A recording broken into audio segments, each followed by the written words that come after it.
नमस्कार। मैं हूं doctor K V Rai, former advisor government of institute Delhi. आज हम बात करेंगे एक नए इशू पर जो कि department of AR and public PG public grievances इन्होंने 2005 में स्टार्ट किया और इसको नाम दिया सेवा उत्तम। सेवा उत्तम का अर्थ है कि उत्तम प्रकार की, एक्सीलेंट प्रकार की सेवा प्रदान करना। इसके अंतर्गत उन्होंने दो कॉन्सेप्ट पहले ही इंट्रोड्यूस कर रखे थे। नंबर 1 सिटीजन चार्टर और नंबर 2 ग्रीवियंस रिड्रेसल मैकेनिज्म। इसके बाद प्रोसेस एंड प्रोसीजर्स को इम्प्रूव करने का एक एडिशनल चैप्टर इसके अंदर इंक्लूड कर दिया गया और इन तीनों एस्पेक्ट्स को मिलाकर सेवा उत्तम नाम दे दिया गया है। इसके अंतर्गत सबसे पहली चीज़ है कि citizen should be well informed. उसको क्या क्या सर्विसेज मिलेंगी, उसके मापदंड क्या होंगे, उनका स्टैंडर्ड क्या होगा, कितने देर में सर्विस मिलेगी, यदि सर्विस नहीं मिलती तो किसको शिकायत की जाएगी, ग्रीवियंस रिड्रेसल कैसे किया जाएगा, इत्यादि इत्यादि। इस एस्पेक्ट पे एक सेपरेट वीडियो पहले ही डाली जा चुकी है। इसी प्रकार से ग्रीवियंस रिड्रेसल मैकेनिज्म को भी इम्प्रूव करने के बारे में गवर्नमेंट ऑफ इंडिया और दिल्ली सरकार ने बहुत सारे स्टेप्स उठाए हैं, जिनके ऊपर अलग अलग 2 वीडियोस बनाकर डाली जा चुकी हैं। सेवा उत्तम के अंतर्गत ये दोनों एस्पेक्ट भी कवर होते हैं। तो बेसिकली सेवा उत्तम का जो लाने का पर्पस था वो था to remove discontentment among the citizens आज की डेट में बहुत ही डिसकंटेंटेड हैं with the services provided by various organisations. किसी भी डिपार्टमेंट में चले जाओ, डेट लगा दी जाती है, कल आने को बोल दिया जाता है, स्टाफ ढंग से नहीं बोलता, कर्टियस बिहेवियर नहीं है, कोई सुनने को तैयार नहीं है। प्रोसेस एंड प्रोसीजर्स बड़े लंबे लंबे हैं और जिनके कारण उनको सर्विसेज वेल इन टाइम नहीं मिलती। दिल्ली गवर्नमेंट ने सर्विस को विद इन रीजनेबल टाइम देने के लिए एक आदेश भी निकाला, एक्ट भी बनाया, provision of service delivery in A time bound manner. उसका भी कुछ इम्पैक्ट पड़ा, परंतु इसके बावजूद भी करप्शन का एंगल है। करप्शन हर जगह बढ़ ही रहा है घटने की बजाय, rather it can be set कि इंस्टीट्यूशनलाइज होता जा रहा है। अब लोग करप्शन के बारे में बात ही करना बंद कर दिया है। इसका इसी से ही स्पष्ट हो जाता है कि इतने फैन फेयर के साथ लोकपाल एक्ट बनाया गया। 5 साल हो गया आज लोकपाल महोदयों को सीट्स में बैठे हुए, परंतु उनके पास ग्रीवियंसेस मात्र 1000 आई हैं 5 साल के अंदर। इसी से स्पष्ट होता है कि ग्रीवियंसेस के बारे में या करप्शन के बारे में जनता ने अपना रुख ही बदल लिया है। शायद उन्होंने मन बना लिया कि अब ये कभी समाप्त होने वाली बात नहीं है, परंतु ऐसा नहीं है। यदि गवर्नमेंट ने स्टेप्स लेना चाहे तो ये सब रुक सकता है, परंतु इंस्टीट्यूशंस जो बनाए गए हैं वो इस समय हाफ हार्टेड अप्रोच से काम कर रहे हैं। ना तो ग्रीवियंस देने वाला है, ना उनके साथ वो सबूत पेश कर सकते हैं, जिसके कारण से ग्रीवियंसेस जो हैं या करप्शन की कंप्लेंट्स हैं वो सामने नहीं आ पाती हैं या उनको हम प्रूव नहीं कर पाते हैं। Then leakages, apathy, delay in public delivery services, inefficiency in grievance redressal, ये सारी शिकायतें हैं जिनको देखकर सेकंड एडमिनिस्ट्रेटिव रिफॉर्म्स कमीशन ने ये हिदायत दी कि सेवा उत्तम नाम का एक यंत्र बनाया जाए, जिसके तहत इन तीनों चीज़ों को क्लब करके इकट्ठा किया जाए ताकि इनका मॉनिटरिंग हो सके, इवेल्युएशन हो सके, समय समय पर इसमें इम्प्रूवमेंट्स लाई जा सके, इत्यादि इत्यादि। सेवा उत्तम का बेसिक पर्पज़ ये है कि to provide services in excellence. Services को इस प्रकार से दिया जाए कि वो उत्तम प्रकार की हों। Change in the mindset of the staff किया जाए, सर्विस प्रोवाइडर्स को दिया जाए, और जिन्होंने सर्विस लेनी है उनको भी चेंज ऑफ माइंड हो कि सर गवर्नमेंट जो है इसमें इम्प्रूवमेंट आ रही है। वो भी अपने सुझाव दे सकें जिनको हम इनकॉर्पोरेट कर सकें ताकि उनके स्टैंडर्ड्स मीट आउट करने में हम सक्षम हो सकें। So providing good governance is the basic concept of this सेवा उत्तम यंत्र।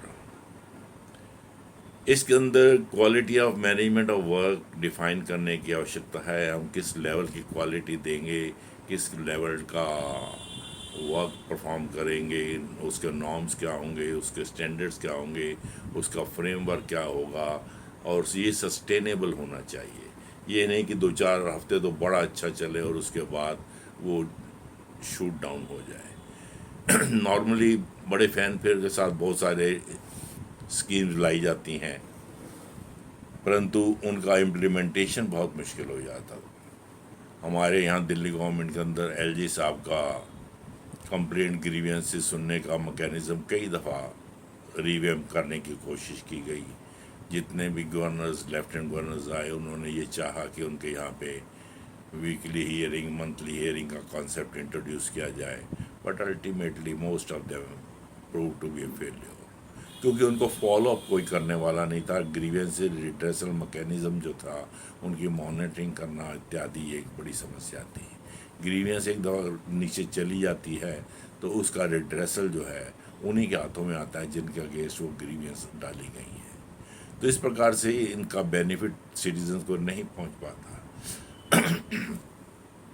सेवा उत्तम के माध्यम से सेकेंड एडमिनिस्ट्रेटिव रिफॉर्म्स ने चाहा कि the Second Administrative Reforms Commission is of the view that the approach outlined in the model described is quite simple and there should be no difficulty for any organization or any of its units to adopt this approach. उन्होंने इसको इतना simplify करने की बात की है कि किसी को इसमें दिक्कत ही ना हो, and it should be sustainable. इसके अंदर जो 7 स्टेप्स उन्होंने बताए हैं उनको इम्प्लीमेंट करने से सेवा उत्तम 2005 से स्टार्ट करने के लिए निर्देश हो गए, और सारी स्टेट गवर्नमेंट्स और यूनियन टेरिटरीज और गवर्नमेंट ऑफ इंडिया ने इसको अडॉप्ट करने के लिए इसको बाध्य किया गया। इम्पॉर्टेंस ऑफ सेवा उत्तम की बात करें तो इसमें सबसे पहले है system is extremely relevant, quality management system होना चाहिए, उसमें इम्प्रूवमेंट्स हों और क्वालिटी सर्विसेज प्रदान करने का फोकस होना चाहिए। Increase market competition made it necessary to focus on quality of service delivery. Service delivery की एक तरफ पीएनटी हमारा एमटीएनएल भी दे रहा था, परंतु उसके मुकाबले में जो प्राइवेट सर्विस प्रोवाइडर्स उस समय आए थे उन्होंने एमटीएनएल का बट्टा बैठा दिया। यहाँ उनकी शिकायत जो थी टेलीफोन के बारे में, उनको वीक्स लग जाते थे एंड आवर्स लग जाते थे रेक्टिफिकेशन में, वेयर एज कि प्राइवेट प्रोवाइडर्स जो थे सर्विस प्रोवाइडर्स, उनके यहाँ ये दिक्कतें नहीं आती थी। तो इस प्रकार से प्राइवेट सर्विस प्रोवाइडर से कंपटीशन को लेते हुए इसको कम्पिटिटिवली प्रदान करने का प्रयास किया जाए, ऐसा इनका एक मोटो है। Standardisation and codification of operational procedure, सारे सिस्टम को कोडिफाई कर दिया जाए, स्टैंडर्डाइज कर दिया जाए, कंप्यूटराइज कर दिया जाए, ताकि जहाँ भी डिफ़िकल्टीज हों वो आइडेंटिफाई हो सकें और उनका इम्प्रूवमेंट करने का प्रावधान किया जा सके। To bring about linkages between quality of service and the objective of the market orientation, technology induction, diversification, process re engineering etcetera करके इन सब चीज़ों को इम्प्रूव करने का समय समय पर प्रावधान किया गया। सिटीज़न चार्टर जो बनाए गए थे उनको इम्प्रूव करने की भी बात हुई कि हम उसकी सर्विसेज को इम्प्रूव करें। हालांकि वो 2000 से पहले बनाए गए थे, परंतु इम्प्लीमेंटेशन के बाद उनका स्वरूप भी बिल्कुल अलग सा ही हो गया। सिटीजन चार्टर जो है सिटीजन सेंट्रिक होने चाहिए, यूज़र फ्रेंडली होने चाहिए and quick reacting public grievance system उसके अंदर होना चाहिए।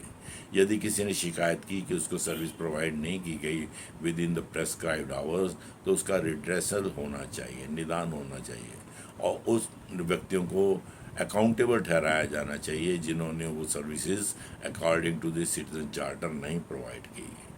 इसके लिए कैपेसिटी बिल्डिंग की आवश्यकता है, ट्रेनिंग की आवश्यकता है, इंफ्रास्ट्रक्चर की आवश्यकता है। तो इस प्रकार से 2 कॉन्सेप्ट तो हमारे पास ऑलरेडी थे। नंबर 1 सिटीजन चार्टर, जिसका इम्प्लीमेंटेशन प्रॉपर होने की ऊपर एम्फेसिस डाला गया है, इसका मॉनिटरिंग करने की आवश्यकता डाली गई है और रिव्यू टाइम टू टाइम करने की। ये नहीं कि 1990 92 97 में जो सिटीजन चार्टर बनाए थे आज 2022 में भी वैसे ही चलेंगे।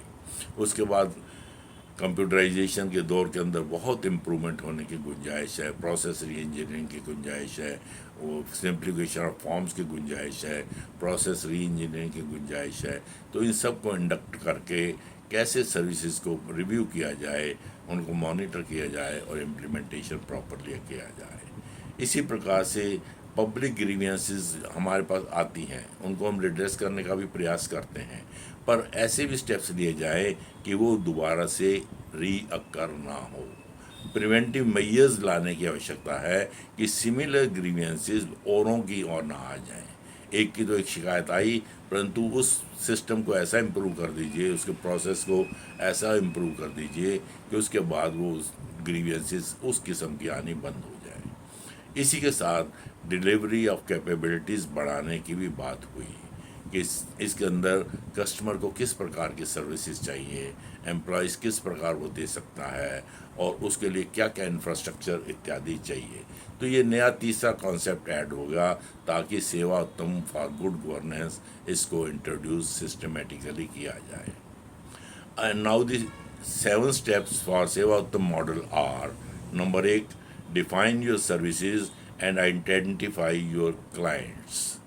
किस प्रकार के क्लाइंट से आपका वास्ता पड़ता है और उनको किस प्रकार की सर्विस आप दे रहे हैं, वो सर्विस क्या है, उसमें क्या स्टैंडर्ड्स उसके क्या मेंटेन होने चाहिए और उसके नॉर्म्स क्या है, उन स्टैंडर्ड्स को नॉर्म्स को कैसे मेंटेन किया जाएगा।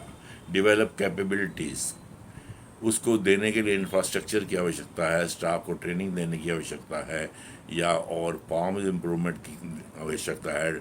इन सब चीज़ों के लिए इंफ्रास्ट्रक्चर डेवलप किया जाए। परफॉर्म टू अचीव स्टैंडर्ड्स, हमारा परफॉर्मेंस इतना बढ़िया होना चाहिए ताकि हमने जो स्टैंडर्ड ले डाउन किए हैं उनको हम अचीव कर सकें और इनको समय समय पर मॉनिटर किया जाए, क्या वो स्टैंडर्ड जो है अचीव हो रहे हैं या नहीं। यदि नहीं हो रहे तो उनको मॉनिटरिंग डिवाइस के बाद एनालाइज किया जाए, क्यों नहीं हो रहे, उनमें क्या खामियां आ रही हैं, कैसे उनको इम्प्रूव किया जा सकता है। Evaluate impact through independent mechanism, लोगों से बातचीत की जाए, आउटसाइड की स्टडीज़ से हमने स्टडीज़ करवाई जाएँ एजेंसी से जो कि इन फील्ड्स के अंदर एक्सपर्ट हैं, उनकी सर्विसेज लेके इनको इम्प्रूव करने का प्रयास किया जाए। कॉन्टीन्यूस इम्प्रूवमेंट्स करके इनको जो है मॉनिटर किया जाए और इवेल्युएट किया जाए। इस प्रकार से ये 7 स्टेप्स उसके अंदर दे रखे हैं। नाउ क्वालिटी एश्योरेंस के लिए, क्वालिटी इम्प्लीमेंटेशन के लिए सिटीजन चार्टर का इम्प्लीमेंटेशन बढ़िया होना चाहिए। उसके बाद हमारा मॉनिटरिंग सर्विस ठीक होना चाहिए और इसको समय समय पर रिव्यू करना चाहिए। ये तो 3 रिकमेंडेशन यहाँ पे दी गई। पब्लिक ग्रीवियंसेस के लिए कहा गया कि रिसीट ऑफ एप्लीकेशन लेने में कोई दिक्कत ना हो, ग्रीवियंसेस का रिड्रेसल किया जाए और प्रिवेंटिव मेजर्स लिए जाए ताकि सिमिलर ग्रीवियंसेस जो है रीअकर ना हो। देन सर्विस डिलीवरी कैपेबिलिटीज़ में कस्टमर की रिक्वायरमेंट्स को मापा जाए, वो किस स्टैंडर्ड की सर्विस चाहते हैं और उसको प्रदान करने के लिए क्या क्या हमें आवश्यक है करने के लिए। एम्प्लॉयज़ की कैपेबिलिटीज़ बढ़ाई जाए, कैपेसिटीज़ बढ़ाई जाए, उनका मॉरल बढ़ाया जाए और इंफ्रास्ट्रक्चर जो ज़रूरी है वो प्रोवाइड किया जाए। So defining services should clear and it should be identify the services they provide. किस प्रकार की सर्विस हम प्रोवाइड कर रहे हैं और उनको कैसे हम डिफ़ाइन करेंगे, ये सारा देखने की आवश्यकता है ताकि सर्विसेज को इम्प्रूव किया जाए। Services should have a broad connotation, उसका एक ब्रॉडर कॉन्सेप्ट होना चाहिए कि सर्विसेज किस किस प्रकार की हम देने रहे हैं और उनके टर्म्स एंड कंडीशंस क्या हैं। फॉर एग्ज़ाम्पल एनफोर्समेंट को भी हम एक सर्विस मानकर चलते हैं, हालांकि एनफोर्समेंट जो है पब्लिक से इसको लेना देना कुछ नहीं है, बट दे से कर्टियस बिहेवियर उसके अंदर आना चाहिए। उनको क्या लाइसेंसेस के साथ कैसे हमारा रोल होगा, डिलीवरी सिस्टम कैसे होगा, इन सबको एक डिलीवरी मॉडल लेकर हमें चलने की आवश्यकता है। सेट स्टैंडर्ड्स, इनके लिए स्टैंडर्ड्स नियुक्त करने की आवश्यकता है कि मिनिमम सर्विसेज हमारी किस स्टैंडर्ड की होंगी और उनको कैसे अचीव किया जाएगा. A good starting point would be getting an input from the clients as to what their expectations are about each one of the identified services. वो उनसे क्या हमसे एक्सपेक्ट करते हैं, कितने दिन में चाहते हैं, किस क्वालिटी की चाहते हैं, किस स्टैंडर्ड की चाहते हैं, उसको कैसे प्रदान किया जाए, उनकी क्या ख्वाहिश है. हम हालांकि हर ख्वाहिश नहीं मीट आउट कर सकेंगे, परंतु अपने रिसोर्सेज के अंदर उनको कितना हम अकोमोडेट कर सकते हैं उसको अकोमोडेट करने का प्रयास करें. It is very important that these standards are realistic and achievable. हमारे यहाँ एक फूड एंड सप्लाई के नए मंत्री साहब बने और उन्होंने कहा मैं 24 घंटे के अंदर आपको राशन कार्ड दे दूँगा.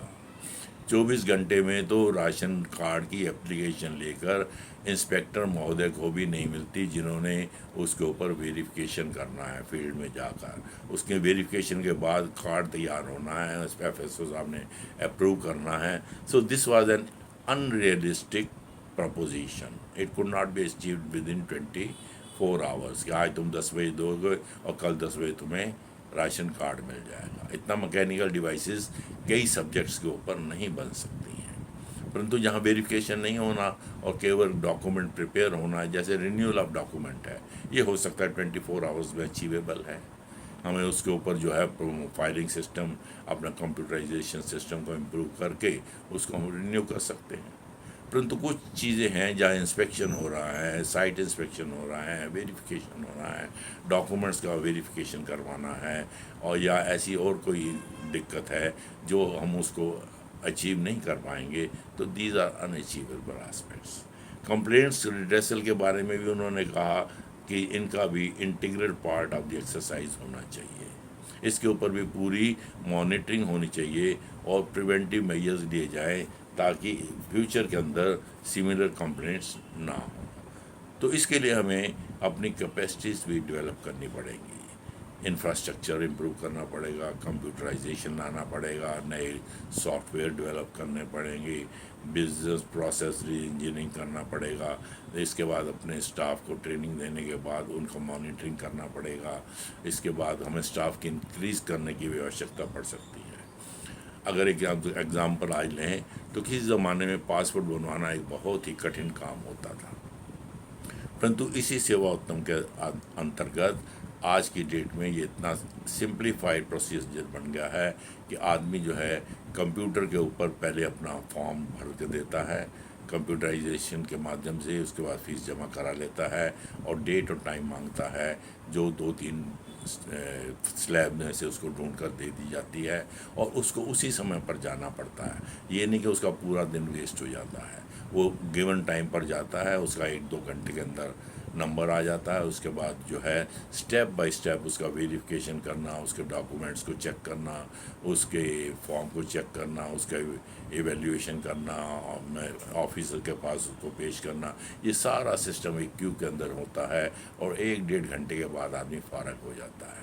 साइमल्टेनियसली बिजनेस इंजीनियरिंग के थ्रू वो जो है एप्लीकेशन उसी दिन ही कंसर्न DCP के यहाँ चली जाती है फॉर वेरिफिकेशन, ऑनलाइन ही चला जाता है और अगले दिन या उससे अगले दिन वेरिफिकेशन के लिए पुलिस सब इंस्पेक्टर आपके घर भी पहुंच जाता है. तो इस प्रकार से इतना इम्प्रूवमेंट हो गया, जिस काम को 30 से 45 दिन लग जाया करते थे उसके बाद भी कंप्लेंट्स आती थी, काम नहीं हो पाता था और इतनी लंबी लंबी कतारें लग जाती थी. पिक पॉकेटिंग, स्नैचिंग, ऐसे भी उसके वहाँ पे वारदात हो जाती थी और घंटों लाइन में लगे रहने के बाद भी लोग वापस आ जाते थे, आज हमारा नंबर नहीं आ पाया. तो इस प्रकार से सारे सिस्टम्स को आज हम इम्प्रूव कर सकते हैं. Railways is another. Railway ticket booking करानी हो आप अपने मोबाइल से भी करा सकते हैं, कंप्यूटर से भी कर सकते हैं, वहाँ पर जाकर भी करवा सकते हैं and there is hardly any difficulty. आपको पता लग जाएगा किस डेट की टिकट्स अवेलेबल हैं वो या नहीं अवेलेबल हैं, या आपको जो है लाइन में लगने की कोई आवश्यकता नहीं है, आपको ये सुविधाएं ऑनलाइन मिल रही हैं.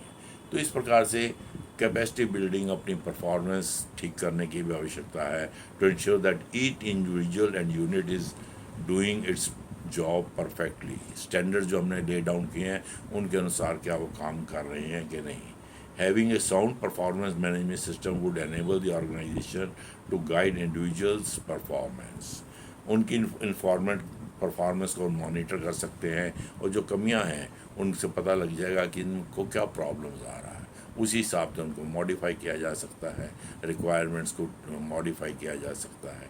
तो इस प्रकार से सारे सिस्टम को री इवेल्यूएट करने की आवश्यकता है और उसके बाद भी टाइम टू टाइम इसको इवेल्यूएशन करने की आवश्यकता है कि इस समय क्या फर्दर इम्प्रूवमेंट्स आ चुके हैं और नए सॉफ्टवेयर क्या आ चुके हैं जिनकी आवश्यकता से हम इनको री इवेल्यूएट करके री मॉडिफाई करके सर्विस को और बेहतर इम्प्रूव कर दें। कॉन्टीन्यूस इम्प्रूवमेंट जो है it is the basic requirement.